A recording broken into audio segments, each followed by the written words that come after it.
On est en hackathon Enedis, on développe une solution pour sensibiliser les ados aux risques électriques. C'est un hackathon dédié sécurité des tiers, ciblé une population d'adolescents pour parler risques électriques et pour sensibiliser aux risques électriques. C'est une application simple, basée un peu sur les habitudes qu'ont déjà les jeunes. Swiper à la Tinder ou des choses comme ça. On fait un quiz, on code un quiz. On est parti sur une thématique de super-héros. Les adolescents, ils ont un profil un peu atypique. On ne sait pas comment trouver le bon vecteur pour communiquer avec eux et comment dialoguer différemment en s'appuyant sur la White Coal School, qui est une école numérique et qui va nous proposer des nouveaux usages du numérique pour dialoguer avec les adolescents. À la White Coal School Paris, le but c'est de former des développeurs web en 5 mois qui soient immédiatement intégrables sur le marché du travail. Donc pour faire ça, évidemment, tout ce qui consiste à créer des partenariats avec les entreprises, c'est une bonne chose pour nous. C'est intéressant d'être mélangé avec les gens d'une entreprise. Ça nous donne un autre point de vue sur ce qu'on fait. Le défi pour moi, c'est un peu de savoir un petit peu où est-ce que j'en suis dans mon apprentissage, ce que je suis capable de faire, ce que je suis capable de pas faire. Et jusqu'où, surtout, en fait, je peux réussir à mener une idée, finalement. C'était un hackathon 100% de femmes. Et ça aussi, c'est quand même une première sur des métiers qui, apparemment, n'attirent pas forcément beaucoup les femmes. Donc, il y a aussi besoin de faire connaître ces métiers-là, montrer les enjeux et féminiser, en général, les métiers techniques.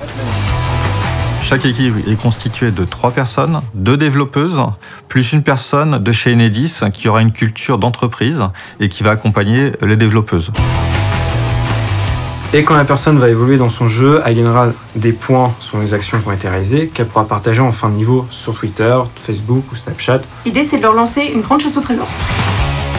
Mon rôle en tant que mentor, c'est de m'assurer que les propositions qui sont faites par les différentes équipes sont dans le cadre en termes de santé-sécurité.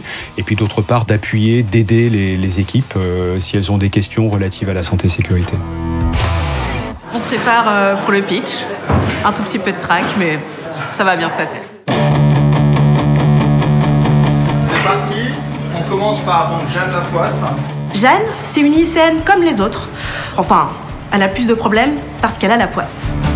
N'est-ce pas aussi attirer les enfants vers les lieux dangereux? On a la chance d'avoir Jenny en coulisses, elle revient tout droit de Madrid, je vous demande de l'applaudir vers nous. Donc l'utilisateur va devoir choisir entre la gauche ou la droite, la situation qui lui paraît le moins dangereuse ou la plus cool ou comme il veut. C'est des nouvelles formes de travail, de rencontres aussi, parce que du coup on voit des jeunes étudiants qui ont des idées nouvelles, à qui on présente aussi l'image de notre entreprise Enedis et à qui on donne envie en fait de venir travailler avec nous. C'est grand moment pour vous, c'est grand moment pour nous aussi. On a un coup de cœur et on a un premier prix. J'appelle donc le projet Keep Me In. Je vais annoncer qui est le premier prix, et avec un nom aussi qui va parler, Electrochoc.